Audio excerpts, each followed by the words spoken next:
Hey everybody, before we jump into the video, I'd just like you to check out when we're over at Hong Kong, we went to a place called Whampoa, as you can see. We stayed at the New Millennium Hotel, and if you walk out there, you turn right and you go down towards the Avenue of the Stars and places like that and Central. But if you turn left, you head towards Hong Kong and you come across this place, Whampoa. Inside there's especially shops and stuff. We actually didn't go in. We walked down to the other end and there's an entrance to walk in and there's all sorts of shops and stuff in there. There's a cool little mix of residential high towers and commercial businesses there, all sorts of stuff. There's some cool dress shops and shoe shops and stuff like that. So yeah, ever in Hong Kong, Kowloon, check out Whampoa. It's a walking distance, pretty easy to get there. So anyway, let's get on with what we were going to talk about, and I hope you guys enjoy my video. Hi everybody, welcome back to our channel, LifeSnapShot. Evelyn, Greg and Muttley here from Australia. Really appreciate everybody coming along for the ride. All the subscribers so far, we cannot do it without you. Thanks very much for all the support, all the comments. Chuck comments down below, good, bad or ugly. I tried so hard to respond to all of them. I do appreciate when people are real and try and keep it just, there's no need to be rude or anything like that. I kind of ignore those things, but I leave them there. But please be positive if you can, and just, I'm here to help you out. If I can help you out, check out our other videos all about life's day by day here, cost of living, some collectible stuff, all that sort of stuff. So huge thank you for everybody that has come along so far on in this journey. I want to get back into a real wonderful hobby I have, and the good thing about this hobby is anyone can start it, anyone can do it. It's coin collecting, okay, and it's coin collecting that anyone can do, right? Let me explain. The way I get these coins is I only go to a supermarket, cash sales, anywhere, coffee shops, whatever, and just do normal day-by-day transactions. I don't go on eBay and buy them. I've just bought these. I've just got these all from like I said, just going out there and spending money and checking what change I get. Okay, you can do it other ways too. If you're friendly with the bank, you can go in and cash in $50 and say I want $50 worth of coins, dollars, $2, whatever. This episode here, I'm going to concentrate on 20-cent pieces only, and chances are these 20-cent pieces that I'm going to show you, you probably have had before, in your possession. You've probably had them being given change. They could be in your console right now, it could be in your pocket. This is a beautiful thing about how I do this, and trust me, when I show you some examples on eBay, you're going to be shocked, because some of these can get pretty damn expensive. So this is just a great little hobby that anyone can start, and it doesn't cost you any money, and you can start right now. You can look in your pockets, like I said. Let's get into it. First coin I want to, well, first of all, let me explain a few things. If you don't know, coin collecting is a huge phenomenon worldwide. It doesn't matter what country, it's all got their own currency. So, depending on,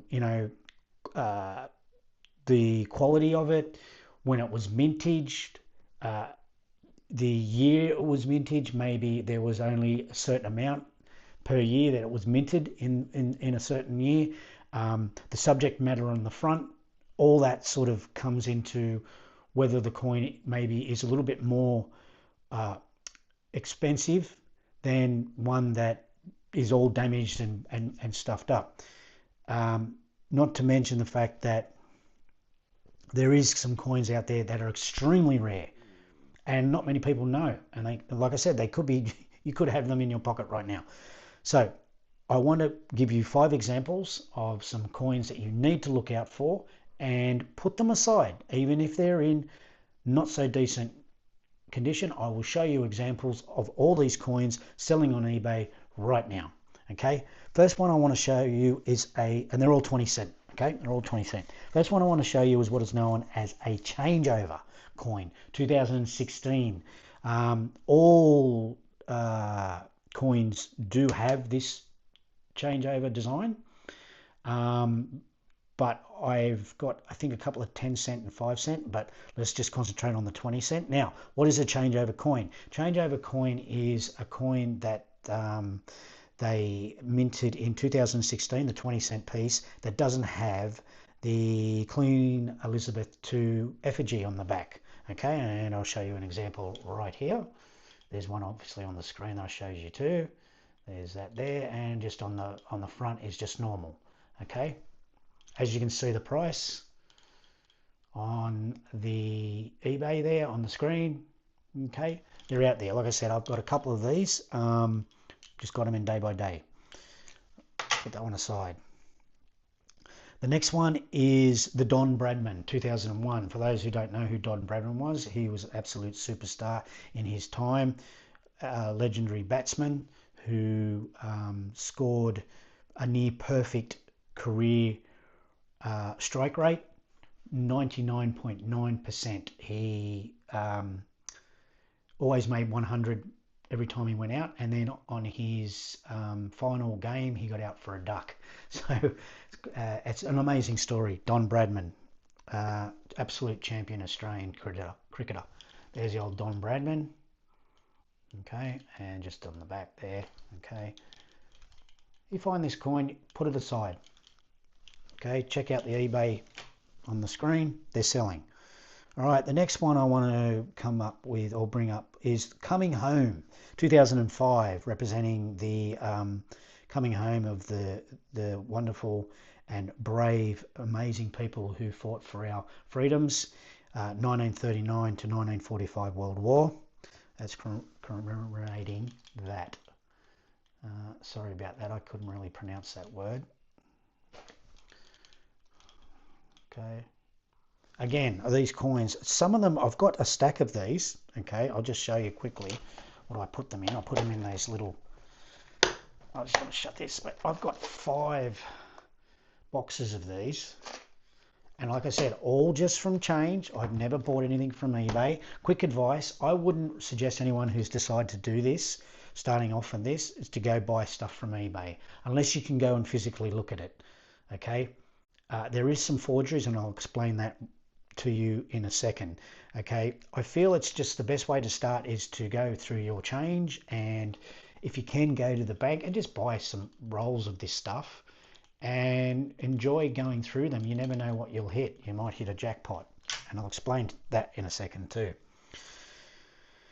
The next one is Prince William and Miss Catherine Middleton, 2011, 20 cent piece. Now, up on the screen, you'll have a look at this. Whoever designed this coin, I'm pretty sure if you check out on Google, you'll find out who designed it. But they, in my opinion, they absolutely botched it. Okay, it really doesn't portray them in the best light, if you ask me. The Prince William and Miss Catherine Middleton coin. And as you can see, it was very controversial when it came out. So that coin, and in that condition, that's in great condition. Look at that. It's shining. Okay, check out the eBay. And finally, this is the big one. Okay, I joined a Facebook page called, I think it's PJ Capers. Check him out. Very knowledgeable man, and nothing but really wonderful people on that Facebook. Check it out. The 1966 20 cent piece. 1966 is when the first 20 cent coin was ever made in Australia. They were pretty much changing from pound, the English way, pound and shilling and stuff like that, to pound and pence, to our own currency, which is a decimal we know today. And in 1966, it was the 20 cent piece was born. Now, in 1966, there was what is known as, you could call it an error coin. Now, I'm not joking when you see what is going on in the screen. No, you don't need to wipe your eyes. That's what the price these 20 cent coins are fetching. Now, I've got a stack of 1966 coins. I just keep them. But unfortunately, I don't have a wavy. They're extremely rare, but if, like I said, with the PJ Capers, I would say roughly every couple of months, there's somebody who checks and says, hey, is this a wavy? And they've hit the jackpot. They range from, imagine 1966 coin has probably been around Australia 100 times in every state. It's been in probably 3 million pockets. It's been in probably 500,000 tills. It's been dropped. It's been, it's probably been lost in people's consoles, down seats in cars. You name it, those coins have been around since 1966. It's extremely hard to get a uncirculated or very fine condition 1966 coin. But even in just kind of bad circulated condition, they sell big bucks, as you can see. So there's 5 examples of some coins that you need to keep your eye out for. You never know. Have a look in your pocket right now. You just never know. And if you've got kids or something, it's a really great hobby that could turn into something really wonderful, and they'll appreciate money. Do you know what I mean? Who knows? One day we might go cashless and all this stuff is going to stop. So you need to get into this right now. And like I said, you can just start so easily by just looking in your pocket, looking in your console, checking out drawers and stuff. You never know what you'll find, okay? In the bottom of your drawer, you never know what. You might hit a 1966 wavy. And there you go. So I hope everybody enjoyed that. I am going to do many more of these. I really do love this hobby. I enjoy it. It fascinates me. And I've got 5 of these. $1 coins, $2 coins, 50-cent coins that I want to show you that you can look out to. Now, a good starting point is these books, okay? The Renix, right? And Australian coins, okay? Check them out. You might even find them in a bookstore, for cheap, for a couple of dollars. Okay, they're really, really helpful. They're really, really good to start off in there. Like I said, be careful with eBay. People are just selling all sorts of stuff. The fakes, I just want to remind you, those wavies, people have been trying to fake them. Okay, so they are out there. If you want to get serious about buying yourself a wavy, you need to go and talk to me, the Perth Mint or something like that. But for me, I feel they're overpriced. Okay, I would rather find one in the wild. That's the term us coin collectors use, in the wild. If you find one in the wild, how cool would that be? So anyway, I hope that gives somebody some insight on how to start this type of hobby and where to start. And always, please leave some comments down below. I'm happy to help you answer any questions I can. I'm just a hobbyist with this stuff. I'm no expert, but I do have some cluey ideas when it comes to this type of thing, how to get them, where to look, okay? And and I hope that all helps you out in one way or another. All the best. Please look out for the next video. I've got some more 20-cent coins I'm going to show, and then I'm going to kick it up a notch and go to the 50-cent, the dollars, and the $2. And there's some really amazing coins that you need to be looking out for. So stay tuned to that. You're going to enjoy it. If you enjoy this type of thing, you're going to love the information I've got, and what I've got here is really amazing that I get these coins, and I can't believe people just use them as normal currency. I put them aside. I love putting them aside. Sometimes my eyes light up when I go get change and I see that coin given to me, and I'm like, yes. Anyway, all the best, guys. Please consider subscribing if it's your first time around. And I'm going to change my motto. Remember this. In life, it's not what you know, it's who you know. All the best, guys. Look out for the next one.